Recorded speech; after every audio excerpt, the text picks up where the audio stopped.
He raises his glass to "Family Forever" right as her hand slides off his. I'm 34, a school counselor from Akron, Ohio.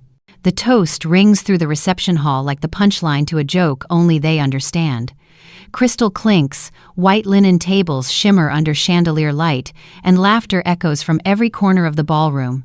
The guests are radiant, oblivious. Cameras flash in bursts of joy, capturing the curated image of happiness, two families united. But my gaze never leaves the two of them. His hand, the one not holding the glass, rests on her back a moment too long. Her hand, just beneath the tablecloth, hesitates before pulling away. The movement is subtle, a whisper in motion, but I see it like a scream across the table. She doesn't look at me. He does, briefly.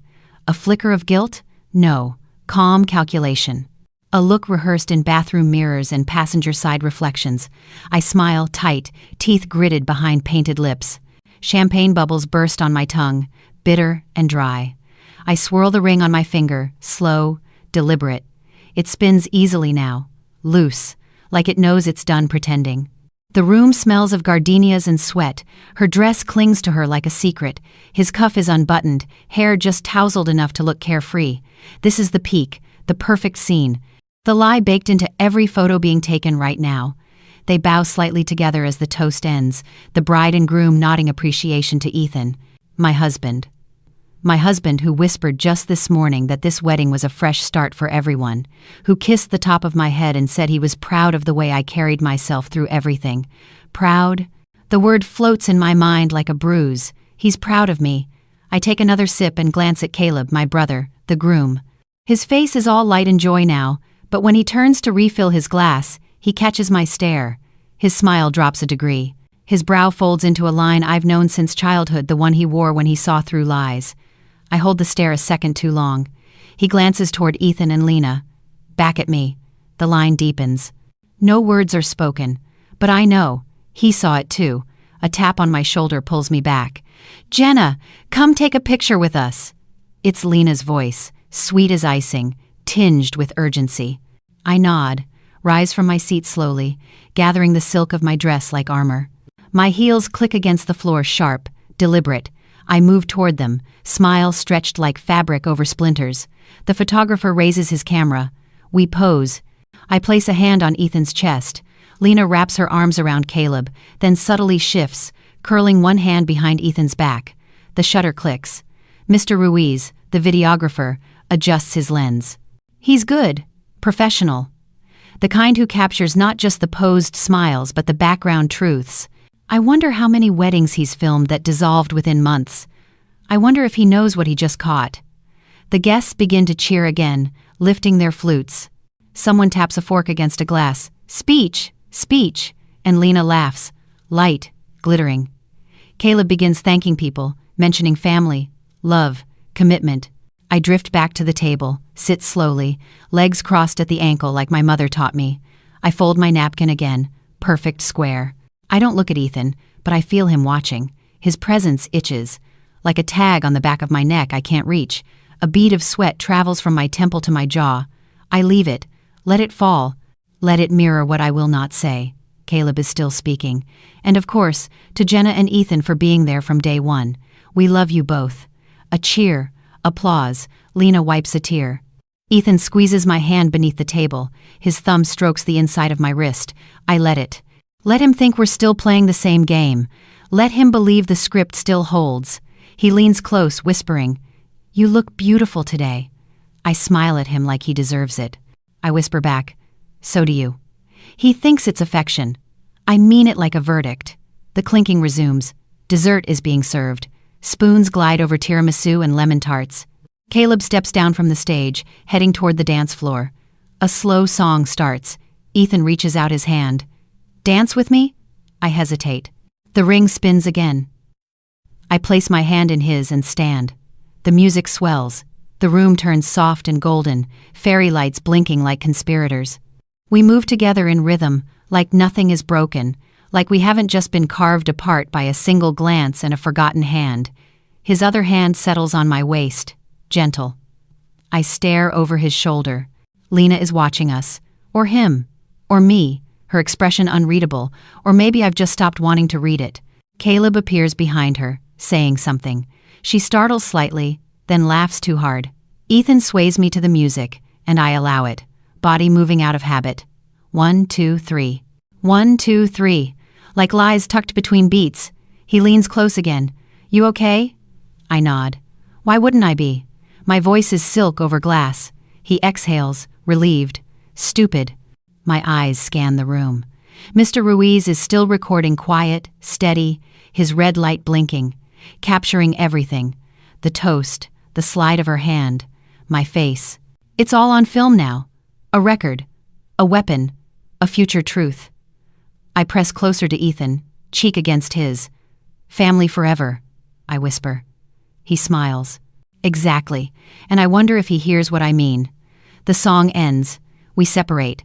Applause rises around us. Caleb is now beside me. His eyes hold mine. Just us, for a heartbeat. Then he says, loud enough for both of them to hear, You doing okay? Never better, I say.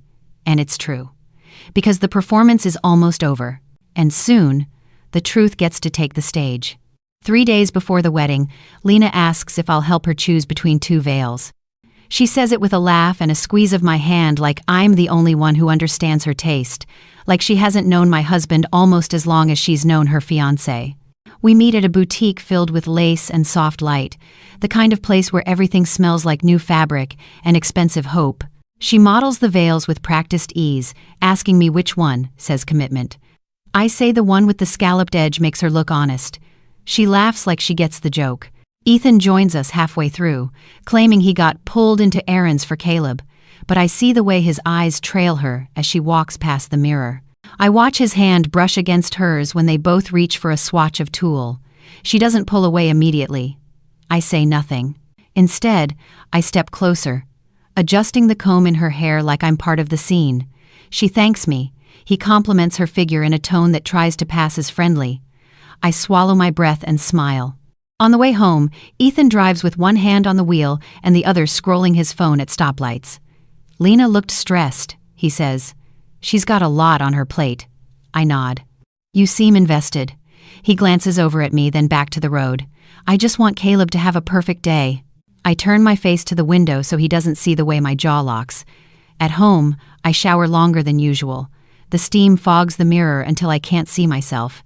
When I finally step out, I realize I've been turning the ring on my finger the entire time. Absent-mindedly, I dry off and dress slowly, deliberately. In the bedroom, Ethan's asleep on the bed, one arm flung carelessly over the pillow where I should lie. I open the closet, reach for our fireproof lockbox, and click it open like I'm reaching for nothing more dangerous than a scarf. Inside is the prenup still crisp, still notarized, still signed on the 14th of March 2012, the date I insisted on before we said our vows. I unfold it like scripture and trace the sentence with my finger. Separate property remains separate, no commingling credits. I read it twice, then slide it back, not before folding a copy into my clutch. The next morning, Lena texts me. Can you come early Saturday? Just us before the chaos. I stare at it for a long time. Ethan leans over my shoulder. Everything okay? I nod. Just wedding stuff. He kisses my neck. I'm glad you're close with her. It makes everything smoother. My skin flinches beneath his lips. Yeah, I say, smooth. At the salon, Lena wants to practice her walk. She wears a silk robe and nothing on her face but moisturizer. But Ethan walks in anyway with some excuse about returning Caleb's cufflinks. She doesn't tell him to leave. I act like I don't notice how long they talk, how their voices drop when I leave to get her gloss from the car.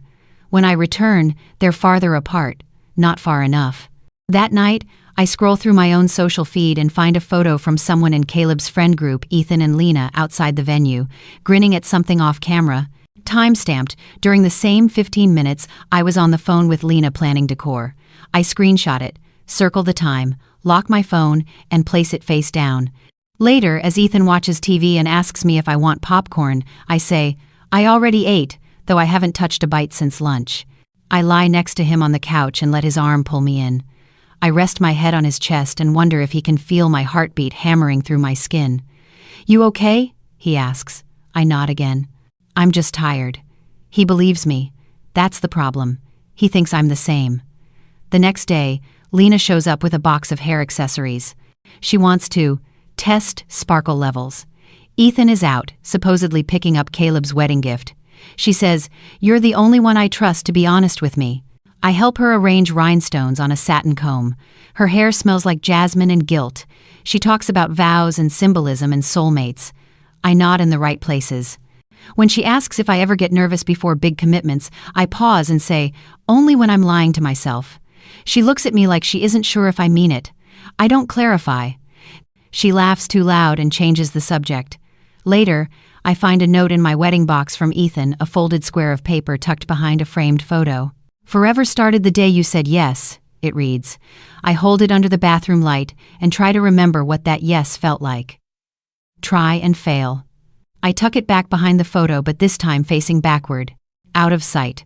On Friday night, Caleb calls. "Lena says you're being amazing. I just want to say thanks." I tell him he doesn't have to. He hesitates. "Everything good with you and Ethan?" I say yes before he finishes the question. "Of course. Just wedding stress." There's silence. Then, "Okay. You'd tell me if not, right?" I lie again. "Always." We hang up. I place the phone on my nightstand and stare at the ceiling until sleep stops pretending it's coming. The day before the wedding, we all meet at the rehearsal dinner. The restaurant is warm, loud, and full of flowers. Ethan toasts to Caleb, grinning too wide. Lena claps like she's never heard a joke funnier than the one she's living. Caleb wraps an arm around me. "Thanks for being the rock, sis. Seriously." I hold that compliment like a blade and smile. Ethan pulls out my chair. When I sit, I notice Lena's lipstick on the rim of his water glass. I don't say anything. Not yet. Because the timing matters. Because presentation matters. Because some knives do more damage when you wait until the moment of silence to strike. Later that night, Ethan sleeps beside me again, peaceful, trusting. I lie still in the dark, listening to his breath. My hand drifts to the clutch, hanging from the bedpost, the copy of the prenup nestled inside like a promise he forgot we made. Outside, the wind rises. A storm's coming. Fitting, I think. The veil she chose was the one I told her made her look honest. The irony is perfect. Almost beautiful. The morning of the rehearsal, Ethan leaves early, claiming he needs to help Caleb fine-tune his vows, which would be touching if Caleb weren't sitting across from me at our parents' kitchen table, sipping burnt coffee and rubbing his temples from too much wine the night before. When I tell him what Ethan said, Caleb frowns, mid-sip. I didn't ask him to come by. He doesn't follow up with more questions, but he doesn't have to. His silence is enough to put another splinter in the softwood of my composure. I cover it with a smile, the one I've mastered over 10 years of keeping the peace. Maybe he meant something else, I say. Probably just meant to drop off the notes he printed. Caleb nods slowly, distracted, but I know he's filing it somewhere deeper than he lets on. After he leaves, I sit alone in the quiet and scroll through my photos, trying to remember why I saved some of them. There's a picture from last year's 4th of July Ethan with his arm around Lena during the fireworks, her eyes tilted up toward him like he was the show. I tell myself it's nothing. I keep scrolling. Then I open the saved screenshots folder and find the one I circled 2 nights ago, Ethan and Lena standing outside the venue, time-stamped at 3:08 p.m. At that exact time, I was on the phone with Lena discussing seating charts. She said she was at her sister's apartment, away from the venue. She was lying. I know that now with the kind of quiet certainty that doesn't need confrontation to validate it.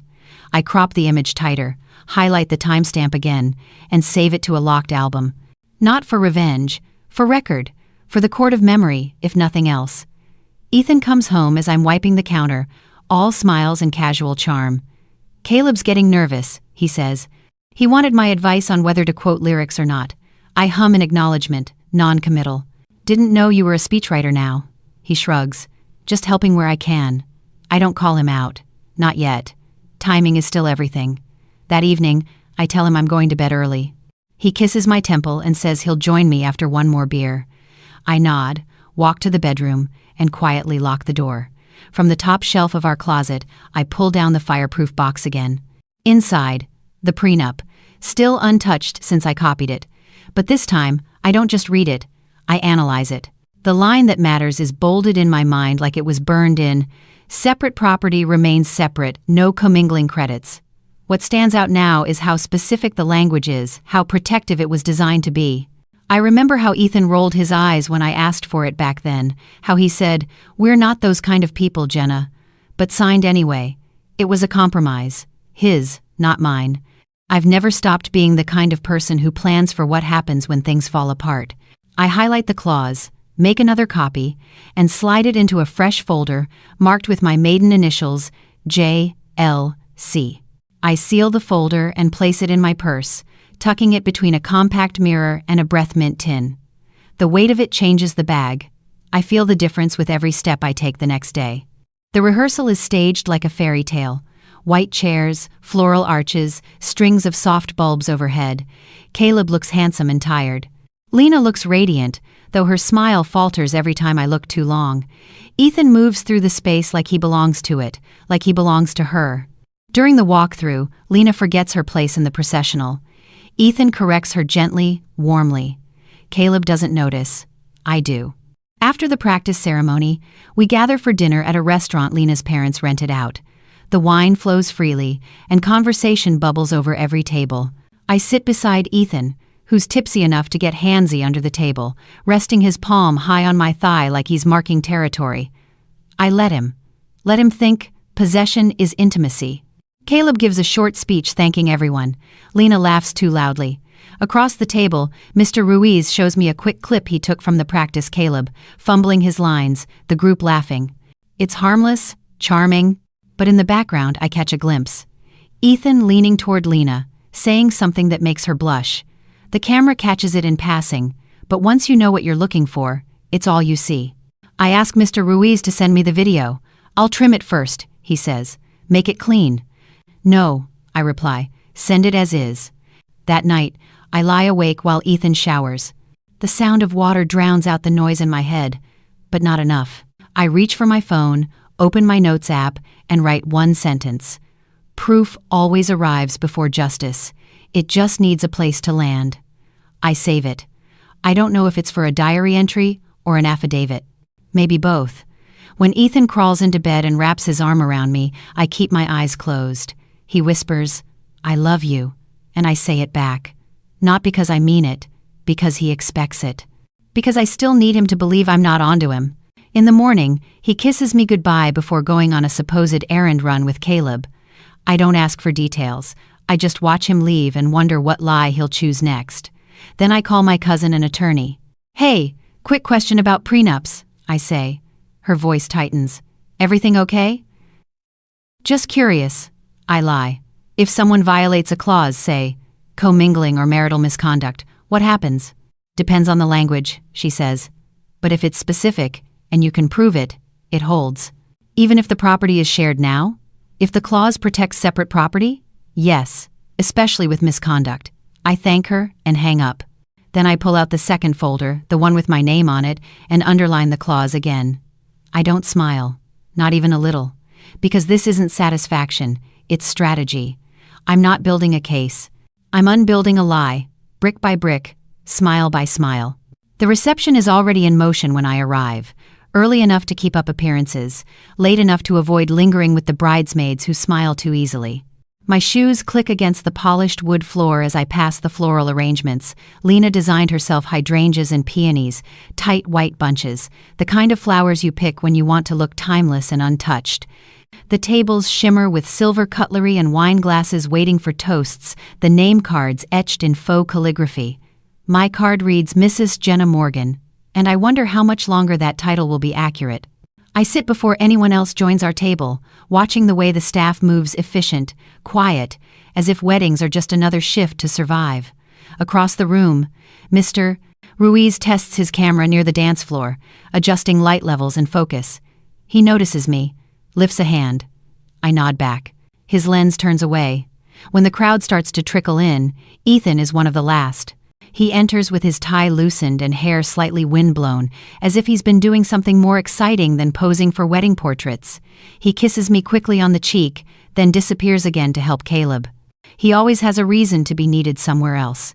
Eventually, they herd us into formation: bride, groom, wedding party, family. Everyone takes their places near the stage.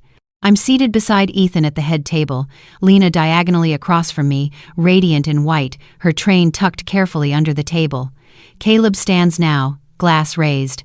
"Before we eat," he says, "my best man has a few words." Ethan rises with his usual casual confidence, the kind that masks every crack.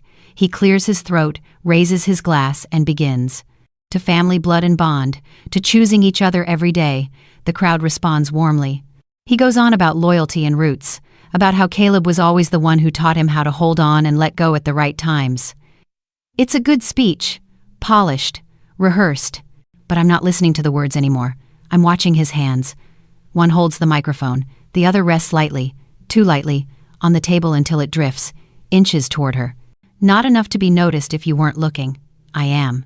Lena shifts in her seat, a micro-movement, then slowly lets her hand brush his soft contact, fleeting but deliberate. She pulls away, just as the crowd lifts their glasses in cheer. I don't drink. I watch. Mr. Ruiz pans right at that exact moment. His camera catches Ethan's words, the room's joy, and their hands nearly touching before hers slides off. The timing is surgical. The moment doesn't exist unless you're paying attention. I am. I always am now. Caleb smiles beside his bride, unaware. Or pretending to be. Or in denial. I wonder which will destroy him faster. Ethan sits again, leans into my space as if nothing happened. "Not bad, huh?" he whispers. "They loved it." I smile like a woman who still loves her husband. "Best man, best words," I say. Always knew how to perform. He beams, then turns to greet someone else, oblivious to the fracture forming beneath his chair. The first course arrives fig salad with goat cheese and candied walnuts. I don't touch it. I'm not here to eat. I'm here to remember. Caleb stands again to speak, thanking guests, family, and of course, my sister and Ethan, who've been there from the beginning. My jaw tightens. Lena smiles in my direction, eyes glassy with champagne or nerves. I offer a nod so slight it could be mistaken for grace. Caleb raises his glass again. Ethan follows suit. And then it happens again, barely perceptible. Her fingers twitch toward his, then retreat. It's too smooth to be accident, too rhythmic to be innocent. Mr. Ruiz shifts position slightly, moving along the perimeter of the dance floor. I catch his eye and signal subtly, just a raise of my eyebrow. He nods, discreet, then mouths, "Want the clip?" I nod once. "Got good audio, too," he texts a moment later. My phone buzzes on the table beside my water glass. Ethan notices but doesn't comment. Dessert comes and goes. Guests begin to spill onto the dance floor, laughter rising like fog. Caleb spins Lena once, her veil removed now, hair falling over her shoulders like a curtain trying to hide what I already know. Ethan doesn't dance with me. He chats with two of Lena's cousins near the bar, drinks something brown and neat. I sit beside Caleb's childhood friend Marissa, who talks about her new job and her boyfriend's fear of commitment. I nod when appropriate, sip my water slowly. Every time I glance across the room, Ethan is looking somewhere else, never at me. But I catch him watching her. Once. Just once. A glance too long, too charged, too practiced to mean nothing. Caleb calls for a family photo. We gather under the hanging lights. Ethan stands beside me. Lena stands beside Caleb. Somehow, between the photographer's instructions and the fake laughter, they end up next to each other. Not directly. Just close enough that their elbows nearly brush. My expression stays fixed. Mr. Ruiz snaps stills from the side. I hope he gets it all. After the picture, Ethan turns to me and says, "Let's go outside for air." I follow. Outside, the air is thick with humidity.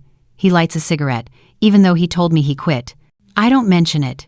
He exhales and says, "That went well, huh?" I nod. Seamless. "Lena looked incredible," he adds, and then immediately backpedals. "I mean, they both did. Caleb's lucky. They're a good match," I say, and let the words hang like bait. He doesn't bite. Instead, he kisses my cheek again and says, "You okay?" I turn to him slowly. Never better, and it's the truth.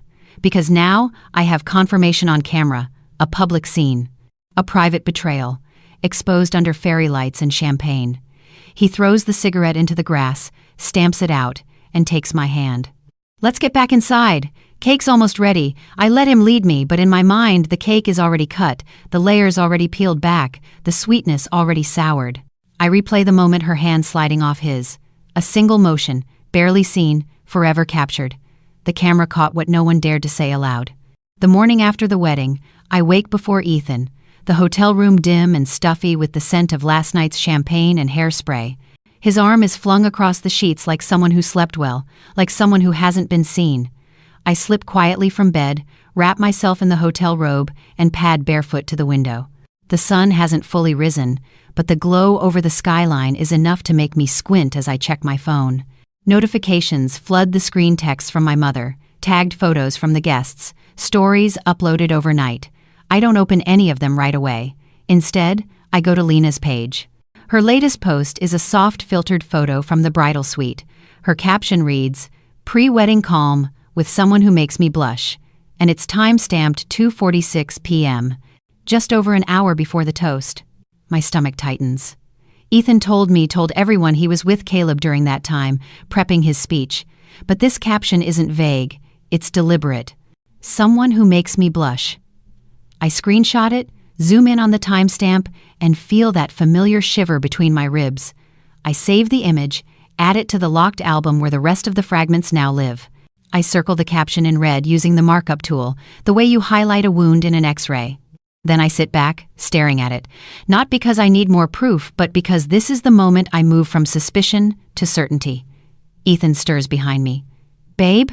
he mumbles. I turn slightly. "Bathroom?" I lie. He grunts and flips over. I take a photo of him right then, face pressed into the pillow, unaware. I don't know why I take it. Maybe I want to remember how innocent guilt can look in the light of morning. After breakfast, we drive home in silence that doesn't feel awkward, just unnecessary. He hums along to a song on the radio. My mind replays that caption like a chorus, someone who makes me blush. We unpack slowly, like neither of us really wants to step back into routine.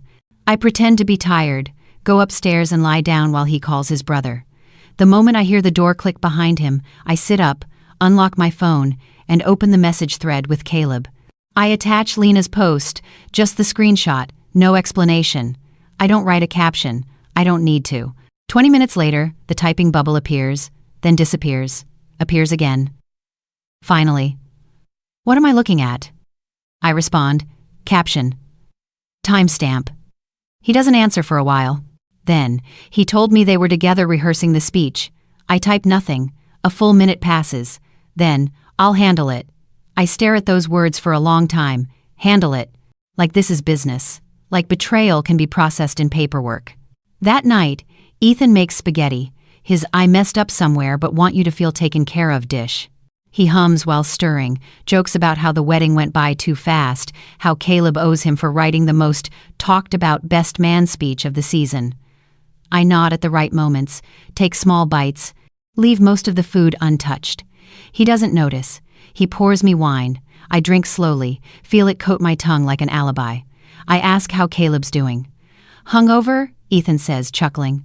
"Called earlier, sounded like he got hit by a truck." I tilt my head. "That all?" He nods too quickly. "Yeah, why?" I smile. "No reason." Later, I shower with the lights off, letting the water pound against my back while my mind replays every moment I ignored. Every extra glance, every too long laugh, every time Lena texted just Ethan instead of the group. After the shower, I open our drawer and find his charger. I look at his phone. It's locked.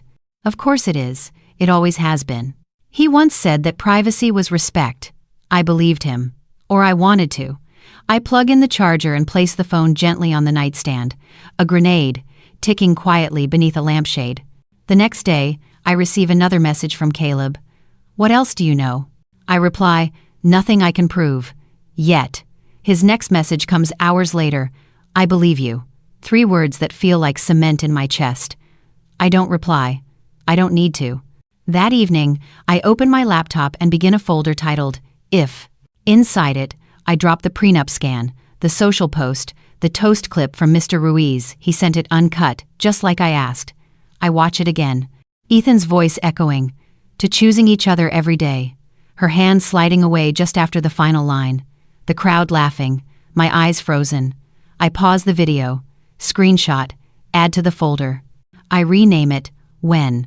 Later, Ethan finds me folding laundry. He kisses my shoulder, asks if I want to watch a movie. I say I'm tired. He shrugs, grabs a beer, and disappears into the living room. I watch him go, then sit down and write a note on a yellow post-it. Loyalty isn't measured in vows. It's measured in choices made when no one's watching. I place the note inside my wallet, behind my driver's license. Not for him, for me. That night, I dream of wedding cake melting under hot lights, of Ethan whispering to someone just out of frame. I wake up with the sheets tangled around my ankles and the taste of metal in my mouth. I don't cry. I don't scream. I just get up, drink water, and open the folder again. The lie is real now. And even without confrontation, even without a confession, I know it in my bones. The truth doesn't need to speak to be undeniable. I wait until the house is silent, until Ethan's breath evens out beside me, soft and rhythmically unaware, the kind of sleep only the unafraid earn. And then I slide out of bed with the slowest care, my feet brushing carpet like whispers as I move toward the closet. I don't turn on the light. I don't need to. My hands find the box by memory now. The fireproof lockbox with our important documents, marriage certificate, insurance, passports, and the prenup I haven't touched since our wedding week 10 years ago. I open it, fingers cool against the latch, and pull the familiar document free. The paper is stiff, yellowing only slightly at the corners, creased once along the middle from how it was folded after the lawyer handed it to us with a congratulatory smile, as if this promise on paper would protect us from what love always forgets to prepare for. I sit cross-legged on the floor, the document across my lap, and I read it line by line. Separate property remains separate, no commingling credits. There it is, Clause 3, Section B. I underline it in red pen, not because I need to remember it, but because I need it to scream. I remember how he protested when I brought it up, how he paced the living room, accused me of not trusting him, said, "You really think I'd ever hurt you?" And how I told him no, that's not it. But I come from a family that believes in backup plans, in contingency as love's insurance. He signed it eventually, probably because he thought I'd never use it. Most men do. I slide the page into a clear sleeve, seal it in a new folder, and place that folder inside my purse with the kind of reverence you give to sharp things. When I re-enter the bedroom, Ethan stirs. "Everything okay?" he mumbles, his voice groggy. I kiss his forehead. "Couldn't sleep. Got water." He hums and turns away. I lie beside him, staring at the ceiling, and whisper, "You kissed me hello. I was reading your goodbye." The next morning, he's in a good mood. He makes coffee, hums a song I don't recognize. He offers me the first sip. "Tastes like trust," he jokes. I sip it. "Burnt," I say, smiling. He laughs, kisses my cheek, and heads to the garage to look for something. He's always looking for something. I take my laptop, open the folder titled When, and scan the file list. Screenshot, 34, toast footage raw, Lena, post, captioned, and now, prenup clause, 3B, stamped. I rename it. Clause activation. I back it up twice. I print another copy and slip it into the folder under my name. My hands don't shake. At work, I nod through meetings, grade papers with a detachment that feels like armor, listen to stories from students about petty high school drama that now feels quaint in comparison. One student, Kayla, mentions her mom filed for divorce. "Caught her dad cheating," she says casually. "He forgot to log out of Facebook." I smile, tight-lipped. "Digital footprints," I murmur. "Always leave mud." That evening, Ethan suggests dinner out, a local steakhouse we haven't been to in a while. I agree. He holds my hand across the table, tells me I've been quiet lately. I say work is draining. He nods, tells me I need a break, that maybe we should plan a trip. Somewhere warm. He adds, "Just us." I look him in the eye and say, "Just us?" He hesitates, just a breath, but enough. "Of course." I nod. That sounds perfect. The waitress brings wine. I toast to the future. In my purse, the folder rests beside my wallet. I imagine opening it across this white tablecloth, watching the color drain from his face. But not yet. Patience is leverage. When we get home, he goes to shower. I check my messages. One from Caleb. "Any change?" I reply, "One clause. One folder. One match. He doesn't respond. He doesn't need to. We understand each other now in code and silence. I call my cousin again, this time less casually. Hey, I say. About that prenup clause, if there's proof of misconduct and separate property is documented, that holds, right? She asks, did he cheat? I pause. I have enough for suspicion, visual evidence, public behavior, a pattern. No confession, she sighs. You don't need a confession, you need corroboration, especially if you're not fighting over shared assets. Did you inherit anything? Yes. Then he's out, as long as you've kept the separation line clean. I smile. Immaculate. After the call, I open the backup drive. I start a spreadsheet. Timeline, evidence type, source, relevance. I list them like witness statements, the photo, the caption, the video. Now the clause. Ethan walks in with damp hair. Still working? He asks. I close the screen. Just lesson planning.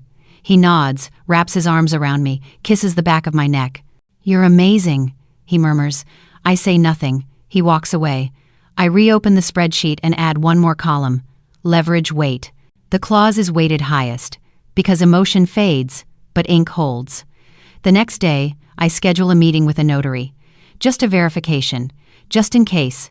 The office smells like toner and linoleum. I hand over the document. The notary looks at it, nods, stamps it again. Still valid, she says. Still powerful.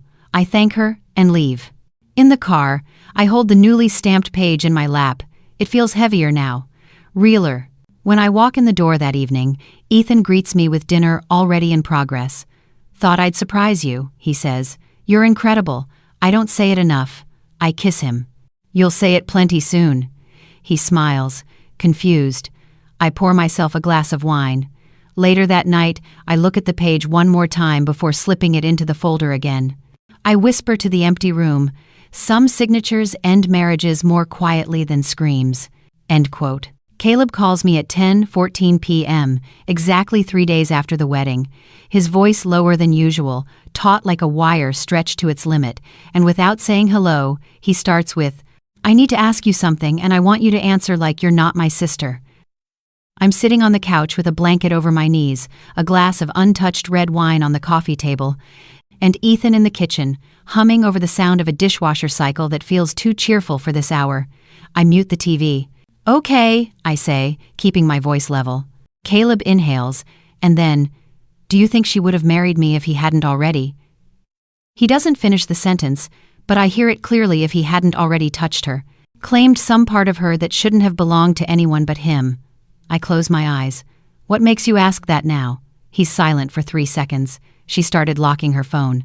I stay quiet. He continues. She says it's wedding stuff, stress, that she's decompressing. Is she distant? I ask.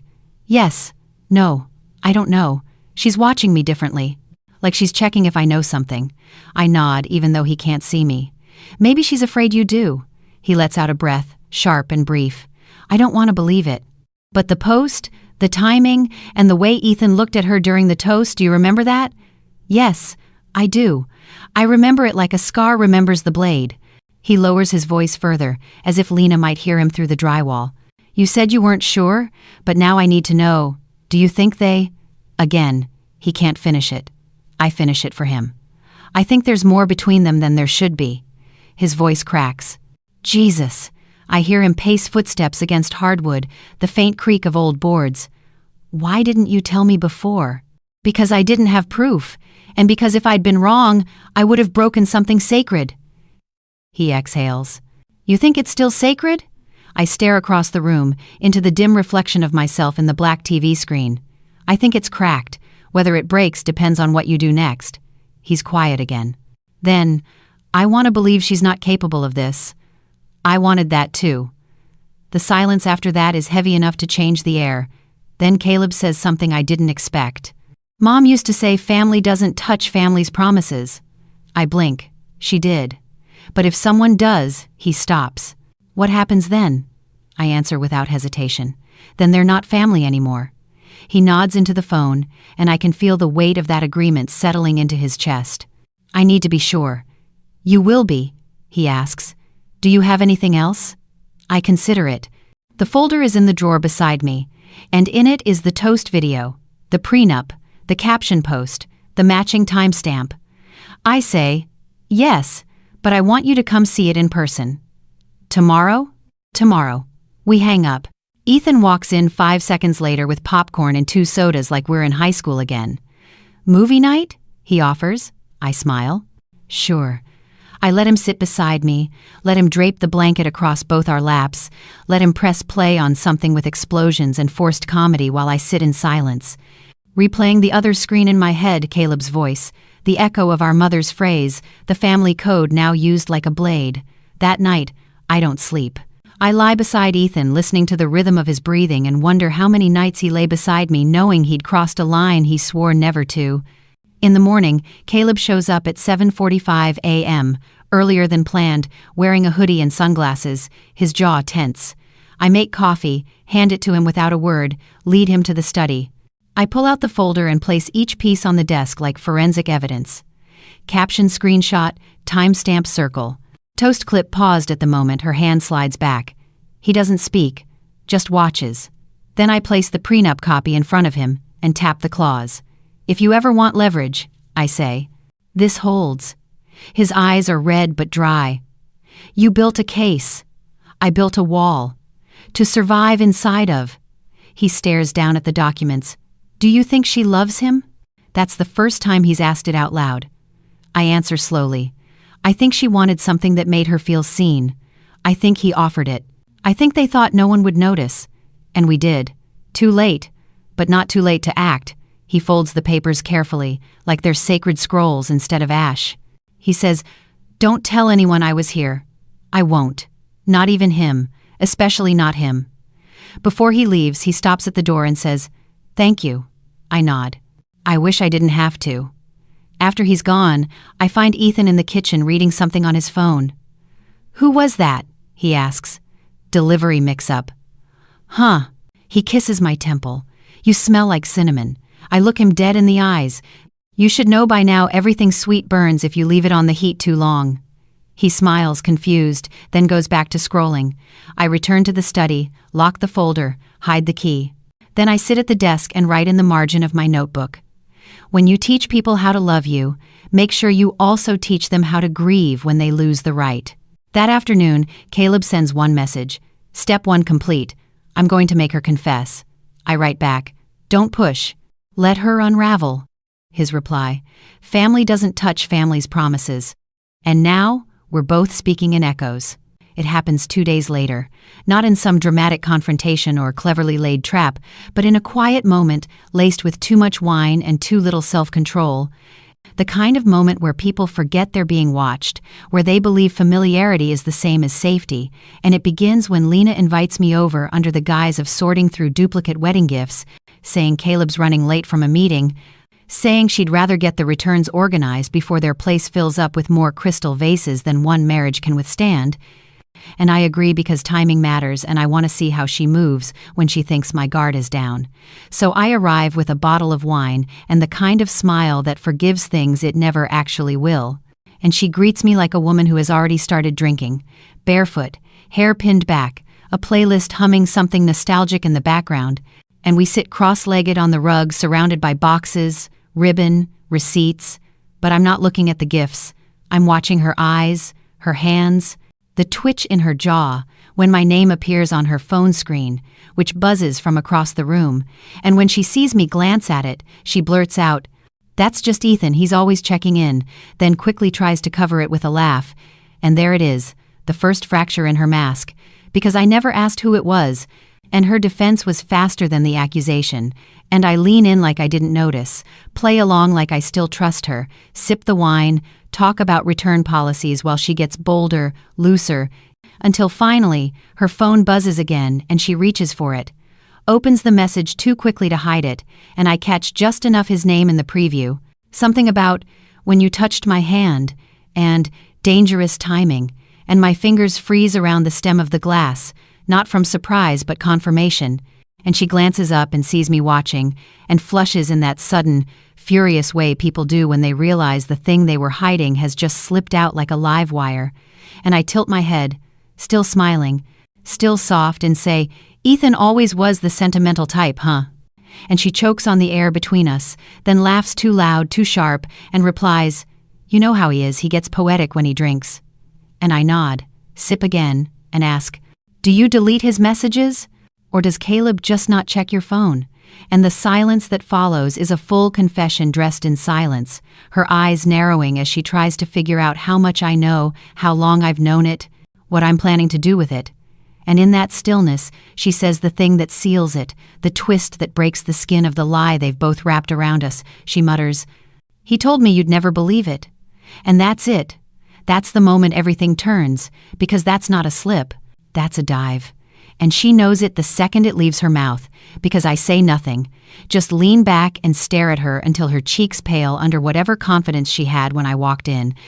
And then I ask one question, simple and clear. "Believe what, Lena?" And her lips part, but no sound comes out, only the flicker of panic flashing behind her lashes. And when she finally says, "It wasn't like that, it's already too late," because you don't say that unless it was exactly like that, and I nod like she's told me the weather, and say, "You should tell Caleb everything before someone else does," and her face twists, pleading now, voice lower, more human. "You don't understand," he said. "You stopped seeing him years ago, that you weren't close anymore, that it just happened." And I want to laugh at the absurdity, at the recycled script of cheaters, pretending their sins are spontaneous combustion instead of slow, deliberate arson, and I say, "So, you set fire to my house because your match was lonely?" And she opens her mouth again, but I raise a hand and cut her off. "Save it," I whisper. "I don't want the apology, just the truth."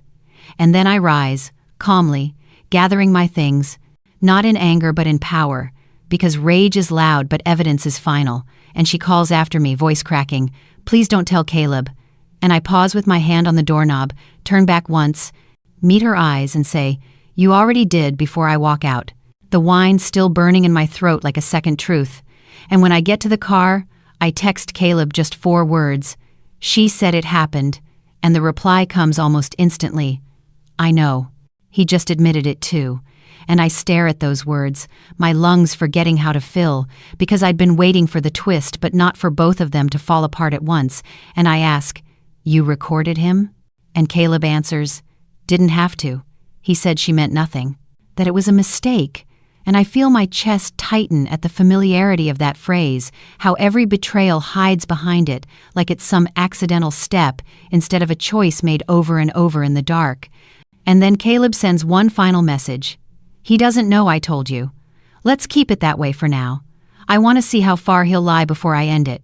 And I reply, "Then don't blink. He's good at lying when he's looking you in the eye." And the screen goes quiet, and I sit there in the parking lot outside Lena's apartment, engine off, phone glowing, folder still locked in my bag, and I whisper to no one, "Now we begin." Mannery. The next morning I unlock the drawer that hasn't been touched since my father's funeral, the one lined with soft felt and sealed envelopes, where I kept the only thing he left me, that Ethan ever showed too much interest in a small portfolio of land just outside Asheville, gifted before the wedding, titled in my name only, unencumbered, debt-free, valuable not just for its acreage but for what it meant. Legacy, stability, the kind of wealth that doesn't flash but anchors. And I remember how Ethan offered, more than once, to manage it for us, said we should consider building something there someday, a retreat maybe, a passive income stream. But I always said no, instinctively, protectively, and now I know why, because on the 3rd page of our prenup, nestled right after the clause about separation of property, is a second clause. All gifts and inheritances, whether received prior to or during the marriage, shall remain the sole property of the original recipient unless expressly commingled in writing, and I never commingled it, never put his name on anything, never filed a joint claim, never even let him sign a property tax document, because some part of me must have known even then that love isn't a reason to give someone a key to your future, and today that clause is no longer theory, it's a blade, and I plan to sharpen it. So I pull the deed from the folder, the one marked JLC, my maiden initials, and slide it into the expanding case, now holding everything. The photos, the toast video, the text capture from Lena's phone, the post-it with the phrase she slipped, And now, the proof that Ethan has no legal access to the one asset he used to ask about more than he ever asked about me.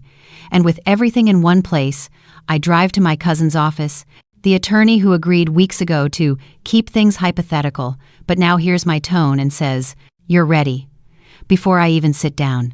And I hand her the folder, watch her read through each page, each clause, each time-stamped image, and when she gets to the inheritance clause, she whistles low under her breath and says, "He's going to fight this."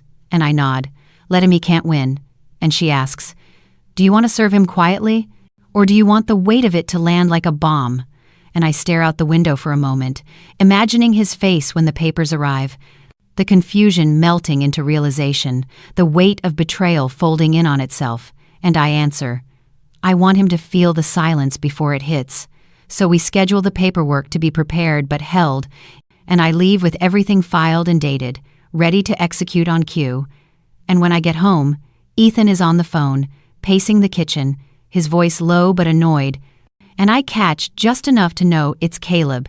He's saying something about miscommunication, about letting emotions cool down, and when he sees me, he smiles like we're still fine, like the foundation under our feet hasn't already split into two distinct continents. And I play my role, setting down my bag, kissing his cheek, asking about dinner, and he says, "I thought we'd grill, celebrate us a little." And I almost laugh, because he's celebrating a version of us that no longer exists.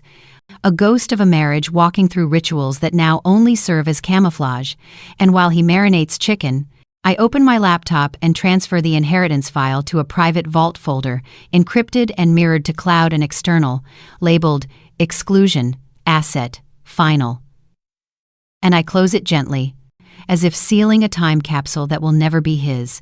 And later that evening, when he hands me a glass of wine and says, "You've been quiet lately thinking about the cabin again," I tilt my head and say, "The one in Asheville?" And he nods. "Yeah, I mean, we should really do something with it. Build something that lasts." And I watch him carefully, calculating the irony in his voice, how easily he speaks of permanence while living inside temporary loyalties. And I answer, "It already lasted, it outlived the marriage." And he laughs, missing the edge, and adds, "We should call the county, see what the zoning looks like." And I sip the wine and say, "We won't need to." And he frowns slightly. "Why not?" And I smile, letting my silence stretch long enough to unsettle him before I reply, "Because it's not yours to plan." And for a second his smile falters, like a light bulb flickering on a frayed wire. And I change the subject, ask if he's heard from Caleb. And his face stiffens just a little. "Not really, just texts." And I nod slowly. "Funny, he texted me earlier." And he turns to me too casually. "What about?" And I say, "He said he's thinking about what kind of people deserve to stay in a family." And Ethan's grip on the spatula tightens. Barely, but enough. And I file the micro-expression away as proof that even liars know when they're being hunted, and I let the conversation drift back to something mundane, because timing is everything, and the strike only lands when they stop bracing for it. And when he finally goes upstairs, I pull out the folder one last time and take a photo of the clause, "All gifts and inheritances remain with the original recipient," and I send it to Caleb with one sentence. "He's not just out of your marriage. He's out of mine too." And Caleb replies, "We'll both make sure they walk away with nothing they touched." And I sit there, holding the page between my fingers like scripture, like law, like justice finally printed in a language that cannot be denied. And I whisper the same line I've repeated in my head since the day I opened that fireproof box. Love isn't ownership, but betrayal voids the lease. It's about a gist of you. It happens on a Sunday afternoon, during what's supposed to be a small post-wedding family brunch at our mother's house, a tradition we've kept since we were kids: bagels, fruit salad, folding chairs in the backyard, linen napkins that only come out twice a year. And when Ethan and I arrive, the sun is soft, the air thick with the scent of fresh-cut grass and overwatered roses, and I can feel the stillness of what's about to come hanging between every breath I take. Because Caleb is already there, sitting near the patio with 2 mugs on the table, one for himself, one untouched, and Lena isn't beside him yet, but I know she'll arrive soon. And Ethan squeezes my hand as we walk up the driveway like we're still fine. Like this morning he didn't kiss the back of my neck while I locked a manila envelope into my glove compartment with my free hand. And I smile at him like I used to mean it, and greet my mother, compliment her dress, thank her for the coffee, and then quietly ask her to bring out the extra chairs. Enough for everyone, because I want them all seated when it happens. And when Lena arrives 10 minutes later, flustered and overcompensating, she walks straight into Caleb's cheek with a kiss and immediately starts apologizing for traffic, for the weather, for everything but the thing that matters. And when we're all seated, Caleb stands with a piece of toast in his hand, like a man who's about to propose a prayer, and says, "Before we eat, I think we should all raise a glass to honesty." And the table chuckles politely except for me, because I know this isn't a toast, it's an execution. And Ethan's eyes flick toward Caleb's hand, and then toward mine, and then back again like he can feel it now, the shift in the atmosphere.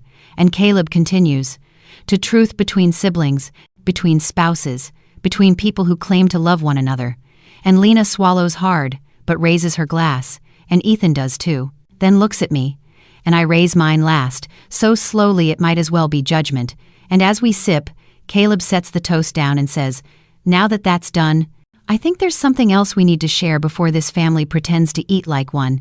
And silence drops across the table like a curtain, and Lena blinks fast, lips parting, already forming a plea, and Ethan shifts slightly in his chair, trying to mask discomfort with confusion. And Caleb pulls his phone from his pocket, unlocks it, taps once, and holds it up. Audio already playing Ethan's voice, quiet and tired, but unmistakable. It didn't mean anything. I swear. It was just once. We were both drunk. It was stupid. It didn't mean anything. And the silence that follows the clip is absolute, suffocating, the kind of silence that chokes. And I stare across the table at Ethan and watch as his face loses color, as his mouth opens but no sound comes out, as his eyes dart to me, to Caleb, to Lena, who is now crying without even pretending to hold it in, and I pick up the envelope from beside my chair, slide it across the table to Ethan without touching him, and say, "These are yours. Read them whenever you decide to tell the truth instead of letting everyone else do it for you." And he stares at the envelope like it's a trap, but doesn't reach for it, so I continue. "It includes a copy of our prenup, Clause 3, separate property, Clause 5, inheritance immunity. Everything you ever thought you were entitled to is now officially out of reach." And he finally speaks, barely above a whisper. "You can't be serious." And I tilt my head, voice colder than I thought possible. "I was serious the moment you let her hand slide off yours like no one would notice." And his breath catches. "That video," he starts, and I cut him off. "Mr. Ruiz caught it, time-stamped, backed up. Your hands don't lie, Ethan. You just assumed the room wasn't watching." And Caleb adds, voice low but steady, "You lied to me, lied to her, lied in front of my family. And now you both want what? Forgiveness?" And Lena finally sobs out, "It wasn't supposed to happen. We didn't plan it." And I look her dead in the eye and say, "Affairs never are, but lies? Those take effort." And she flinches, hands trembling now as she reaches for Caleb's arm, but he pulls away, stands fully, and says, "We're done. Not just to her, not just to Ethan, but to the whole performance, to the fake brunch, the faked innocence, the faked closeness we all pretended was still real." And he walks into the house, not angrily, not loudly, but with the kind of calm you earn only after burning every illusion to ash. And Lena runs after him, calling his name, and Ethan finally opens the envelope, hands shaking, eyes scanning the page. And I watch the moment he finds it, the clause that makes everything final, and he looks at me like a man watching his own shadow walk out the door. And I stand too, slowly, then lean down and whisper in his ear so only he hears it, "You didn't just lose me. You lost the version of yourself who had anything left to take." And then I walk away, not in a storm, not in a scream, but in silence. The same silence he gave me every night he came home, smelling like lies, and told me it was just stress, just work, just life. And when I reach the edge of the garden, I pause once, look back at the table, 2 untouched mimosas, 1 broken toast, 1 man still holding an envelope like it might explode if he breathes, and then I turn, walk through the gate, and keep walking, because the confrontation wasn't to make him understand it, was to make sure he knew he had already lost.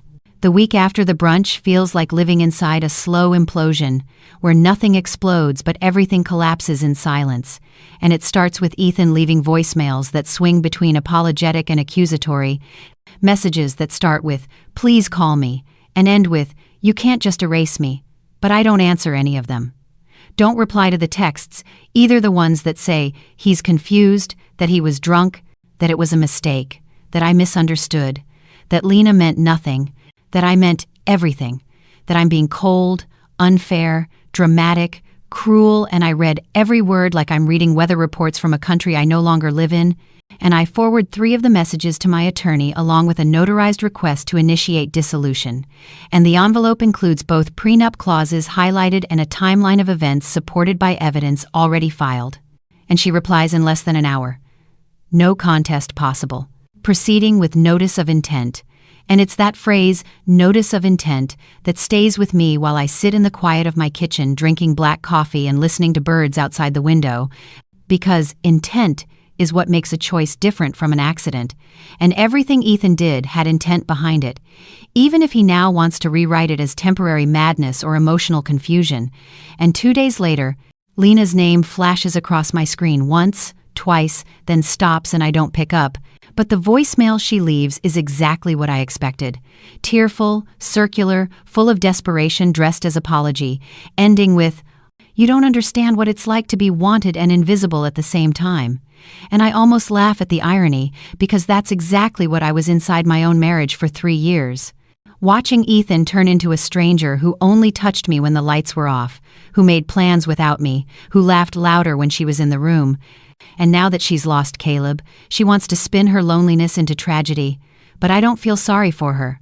I feel nothing, just the numb clarity that comes after too many nights of overthinking.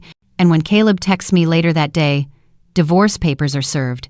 "She didn't even fight," I reply. "Neither did mine." And he asks, "Are you okay?" And I type back, "Not okay. Just done." And he sends no reply, because some silences are better than comfort. And I spend the next morning at the county registrar's office filing the official land title reconfirmation, listing myself as sole proprietor and executor, removing any secondary name rights Ethan might attempt to claim. And when the clerk asks me if I'd like a certified stamped copy for court, I nod and say, "Yes. 2, please."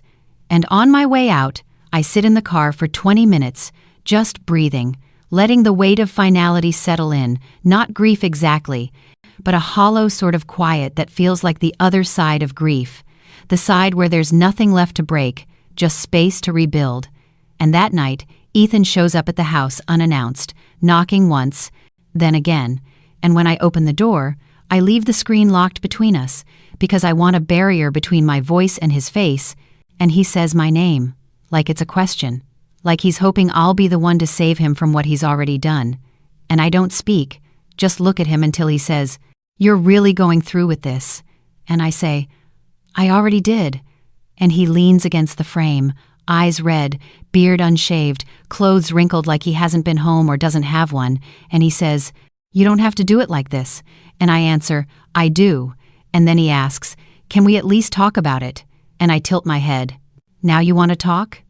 And his voice rises just slightly. "I made a mistake." And I don't flinch, just stare at him and say, "You didn't just cheat, you conspired with someone who calls my brother husband while texting you beneath our table." And he swallows hard, whispering, "I didn't mean to hurt you." And I say, "You meant to have her. You just didn't calculate the cost." And he closes his eyes, shaking his head, and says, "I didn't know it would fall apart like this." And I say, "It didn't fall apart. You kicked it apart, piece by piece, and now you want to mourn the rubble." And he says, "So that's it? You get everything?" And I step back, letting the full legality of it all settle into his chest. "No, I get what's mine. You get what you earned." And then I close the main door without another word, leaving him standing in the reflection of a life he can't re-enter, and I walk back into the house, place the second certified copy in the fireproof box where this all began, then pour a drink, not out of celebration, but ceremony, because this moment deserves a marker, a line between the before and after, And later that night, Caleb calls and says, "I'm thinking of moving." And I say, "Where to?" And he replies, "Somewhere with no past, only future." And I whisper, "Send the address when you find it." And he says, "You ever wonder how long they would have gone on lying?" And I answer, "Until someone took the camera out of their hands and pointed it back at them." And we don't say anything else for a long time, just sit in the mutual ache of betrayal and relief. And after we hang up, I open the folder one last time, scan the list of evidence, all neatly labeled, logged, backed up, and I feel nothing except the relief of having nothing left to collect, nothing left to prove, because proof is for courtrooms and doubt, and I have neither now. And when I lie in bed that night, alone, I don't cry, I don't shake. I just exhale all the weight I've been carrying since the moment Lena said, "He told me you'd never believe it." And I say aloud into the dark, "I believe it now." And that is the beginning of peace. The final image isn't dramatic, not shouting, not slamming doors, not courtroom fireworks or viral confrontations. It's quiet, almost sterile, the way real consequences often are. And it begins at a community fundraiser we've all attended for years. The kind of event that used to hold laughter and shared glances and potluck tables crowded with too much potato salad. But this year, the air is different, colder. Even though the sun is out and music plays from a Bluetooth speaker set near the main tent, and I walk in alone, wearing black not for mourning, but for clarity, and I feel the way eyes land on me, not with pity, but recognition. The kind that says they've seen the posts, heard the voicemail leaks, read the caption, "Lena forgot to delete fast enough," and when I pass the refreshment table, the same woman who once asked me how I curled my hair now avoids eye contact, and the couple who used to sit with Ethan and me at movie nights suddenly pretends to be fascinated by napkins, and I don't shrink, I don't flinch, I stand taller, because shame isn't mine to carry anymore. And when I round the corner near the raffle table, I see Ethan alone standing too close to the exit, hair messier than usual, shirt slightly wrinkled, pretending to text someone who isn't texting back, and he looks up just once, long enough to see me see him, and I offer nothing, not even a nod, and his eyes say everything. He's no longer inside the world we built, and he knows it. And 2 minutes later, I catch a glimpse of Lena across the park, beside her sister, face blotchy, wearing sunglasses even though we're in the shade, and I watch her watch Caleb enter from the opposite side, holding 2 small boxes, one for donation, one for his things, and he walks right past her like she's a stranger who once asked for directions and forgot to say thank you. And the space between them is more final than a signature, more brutal than an argument. And I walk toward the booth where I promised to volunteer weeks ago, still keeping promises, still showing up, because betrayal doesn't get to rewrite my integrity. And as I sign in, a man I barely know says quietly, "Good to see you here." And I answer, "It's good to be seen." And across the lot, someone plays the wrong song, too upbeat, too nostalgic, and it floats into the air like a cruel joke. But I don't react, because this is how endings work in real life. Not with swelling music, but with long stares and receipts, and the satisfaction of being the one who didn't flinch first. And when the event ends and people start to disperse, I wait until nearly everyone is gone before I step back into the lot, walking past Lena again, this time close enough to speak, but I don't, because silence is the only language left between us. And as I reach my car, Caleb leans against his, arms crossed, eyes tired but steady, and he says, "You held the line," and I nod, "So did you." And he holds up a manila folder, his copy of the decree, and says, "All done," and I raise mine, tucked under my arm, "Same." And we smile, not with joy, but with something better, mutual survival, and before we part, he asks, "What now?" And I say, "We heal," separately, and he nods, gets in his car, and drives off without looking back. And I do the same, pulling onto the main road, the city behind me feeling less like home and more like history. And hours later, I sit on my porch with no rings on my hand and no ghosts in my chest, watching the sun lower behind trees that have outlived both my anger and my hope.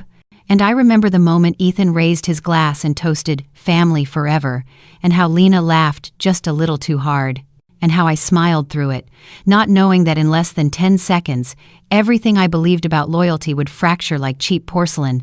And I whisper now, under my breath, like it's both prayer and warning. Forever isn't promised. But justice can be delivered on time, and as the sky darkens and wind stirs the branches above me, I don't cry, don't tremble. I just sit there, still, grounded, complete, the kind of woman people mistake for breakable until they try to bury her and realize she's already grown roots.